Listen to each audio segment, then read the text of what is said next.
You said that a harmless man is not a good man. A good man is a very dangerous man who has that under voluntary control. How should people become more dangerous? Oh, becoming more articulate is definitely, I would say, that's the primary array of weapons. So, I mean, physical prowess is something, and it's not nothing. That physical confidence that comes along with that as well. The same thing replicated at the level of the ability to communicate and to think. That's a way broader field of battle and opportunity. So this is one thing that isn't taught well, especially to boys. It's more important to teach it to boys, I would say, because they're more skeptical of the educational enterprise in general, generally speaking, partly because they're less obedient, partly because they're less agreeable. That's particularly true for disagreeable boys.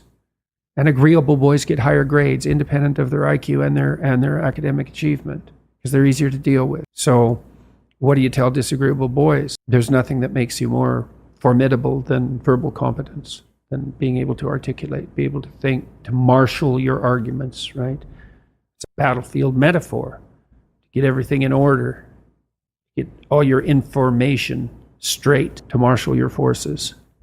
And so, I mean, that's part of the reason that rap artists are so popular, especially among disaffected young men, black and white alike, because they're unbelievably articulate. Like, they have this incredible verbal prowess.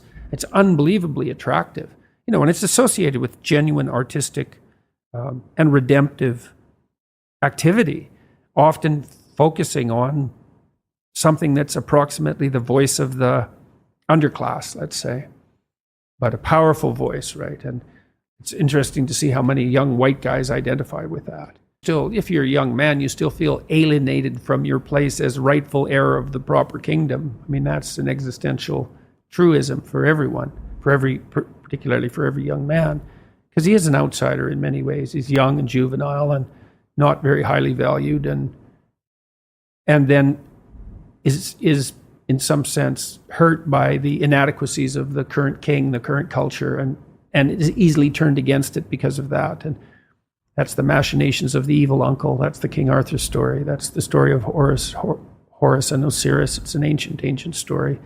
It's the story of Sauron, and it's there all the time. And you see in rap music, in hip hop, all of that alienation being given an articulated voice in an artistic sense. And that's a good example of the power of verbal facility. And that's the route to, let's say, marketing education to young men. It's like, you want to take your rightful place in the kingdom? It's like, get your tongue straight, man.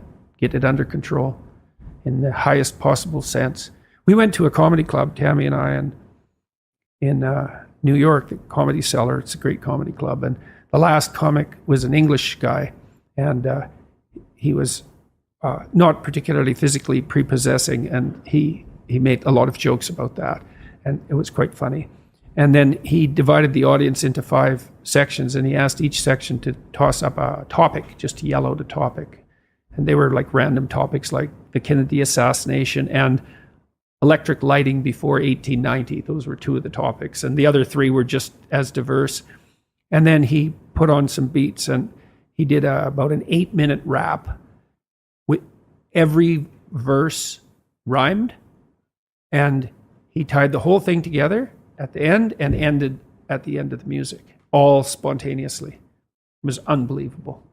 And that's logos, man. That's the redemptive power of the logos right there. The magic word, the sacred word. It's just manifesting itself on stage. You're trapped, and you're trapped by the charisma of that. And that charisma, that's not nothing. That's a signal of something redemptive occurring. That accounts for virtually all of the attraction of hip hop and rap. It's the articulated voice of the struggling but worthy underclass. I suppose that's a good way of putting it. But those who are alienated from their rightful place. And so that verbal prowess is one of the ways they struggle up towards the light. And that's a good example of that, of having that danger under control, because it's a dark genre in many ways, right?